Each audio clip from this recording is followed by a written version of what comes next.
Hello বন্ধুরা, তোমরা সবাই কেমন আছো? আশা করি ঈশ্বর কৃপায় সবাই ভালো আছো, আমিও ভালো আছি। আজকে নতুন দিনের শুরুতে সকলকে শুভেচ্ছা জানিয়ে আমি আমার ভিডিও নিয়ে চলে এসেছি। এ দেখো, বিধান দাঁড়িয়ে রয়েছে। আমরা তো আজকে কলকাতার উদ্দেশ্যে রওনা দিচ্ছি। আমার ননদের মেয়ের বিয়ে তোমাদের বলেইছিলাম, আজকে আইবুড়ো ভাত আছে। আমরা অনেক আগে চলে এসেছি জানো, 5:30টায় ট্রেন ছাড়বে, 5টায় চলে এসেছি। এই ফাঁকা, এখনও ট্রেনে কেউ আসেইনি সেরকম।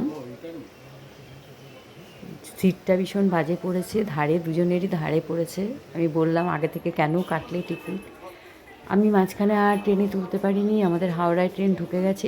অসম্ভব পরিমাণে ভিড় ছিল ট্রেনের মধ্যে, তাই আর তোমাদের কিছুই দেখাতে পারিনি। তারপরেও ঘুমিয়ে গেছিলাম। ট্রেন থেকে নামলাম, এবারে দেখি একটু কিছু মুখে দেবো, গিয়ে তারপরে মানে ফুড প্লাজা থেকে একটু কিছু মুখে দিয়ে তারপরে বাসে উঠবো, কারণ বাসের লাইনে অনেকক্ষণ দাঁড়িয়ে থাকতে হয় গো।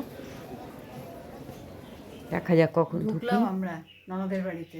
মানে এটা হচ্ছে মেজর ননদের বাড়ি। আমাদের এত লেট হয়ে গেল না, চিন্তা করতে পারবে না। 5 নম্বর নেই, আর অনেকক্ষণ মানে 1 ঘন্টা দাঁড়াতে হয়েছিল স্ট্যান্ডে, মানে স্টেশনে নেমে। সেখান থেকে যাক বাসে চাপলাম, এই ঘরে ঢুকলাম, ওরা তো কেউ নেই, চলে গেছে ওই ননদের বাড়ি যেই ননদের মেয়ের বিয়ে।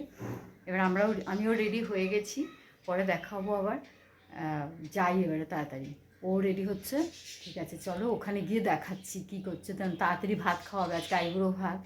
হ্যাঁ, আজকে এই বিয়ের প্রথম মানে শুরু আজকে আর কি, আইবুড়ো ভাত দিয়ে। তো টাইম আছে 12টার মতো বোধহয় খেতে বসাবে, ওই জন্য তাড়াহুড়ো করছি। ঠিক আছে, পরে কথা হবে আবার তোমাদের সাথে। আমরা চলে আসলাম সেজন্য ননদের বাড়ি।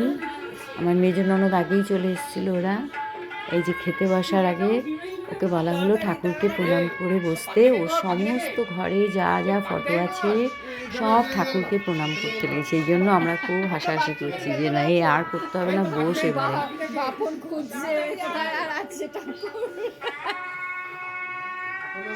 এটা আমার সেজ ননদ, এরই মেয়ের বিয়ে। নাতি নাতনি দাঁড়িয়ে রয়েছে পাশে। এখানে এবারে প্রণাম চলছে, বলছে গুরুজনদের প্রণাম করতে। সবাইকে গুরুজনদের প্রণাম করছে। এটা তো মেজর ননদ দেখেইছো, এর বাড়িতেই আমরা উঠি সবসময়। পাশাপাশি ঘর, 2-4টে বাড়ির পরে। এই যে দিদি, ওরা একটা দিদি, ওরা 2 বোন, একটা দিদি মামাকে প্রণাম করছে। বাবা বসে রয়েছে ওর ওখানে, মানে আমার নন্দাই, সেজ নন্দাই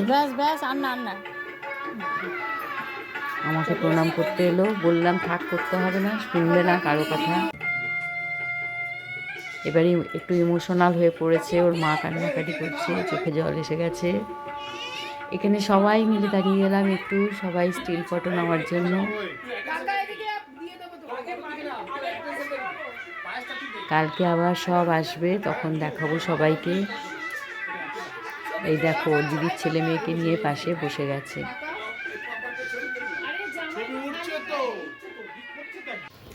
এখানে বেরিয়ে গেলাম খাওয়া দাওয়ার পরে। বিকেলবেলায় আমরা সবাই মেহেন্দি পড়তে যারা ছিলাম, কোথায় নিয়ে যায় দেখা যাক মেহেন্দি পড়ার জন্য। এই যে দেখো, বসে পড়েছি আমরা সবাই পরপর এখানে লাইন দিয়ে।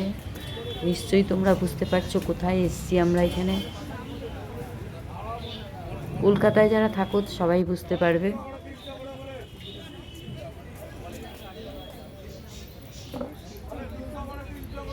খুব সুন্দর করে পড়াচ্ছে জানো।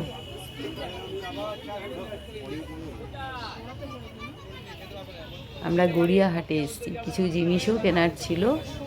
সবাই আগে মার্কেটিংটা সারলাম, তারপরে মেহেন্দি পড়তে বসে গেলাম। কি দারুণ পড়িয়েছে না, দেখো খুব ভালো লাগছে আমার পড়ানোটা। আর এত তাড়াতাড়ি পড়িয়ে দিল, মানে খুব ভাল লাগলো। মানে খুব এক্সপিরিয়েন্স এদের মনে হচ্ছে।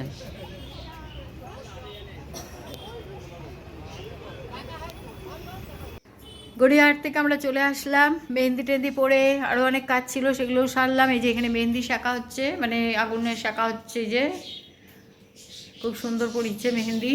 আমি তো এক হাতে পড়েছি, আমি বাড়ি থেকে এক হাতে পরেই এসেছিলাম। আমার ছোটো ননদ এখনও ঢোকেনি ঘরে, আসছে, রাস্তায় আছে। বাকি সবাই কালকে আসবে। আমার 2 ভাসুর, যা, আমার ছেলে সব কালকে আসবে। কালকে দেখাবো। আজকের মতন ভিডিও আমি এখানেই শেষ করছি। ভালো লাগলে একটা লাইক কমেন্ট শেয়ার করে দিও, সাবস্ক্রাইব অতি অবশ্যই করো। আবার আসছি পরের ভিডিওতে। টাটা, সুস্থ থেকো, ভালো থেকো, সাবধানে থেকো।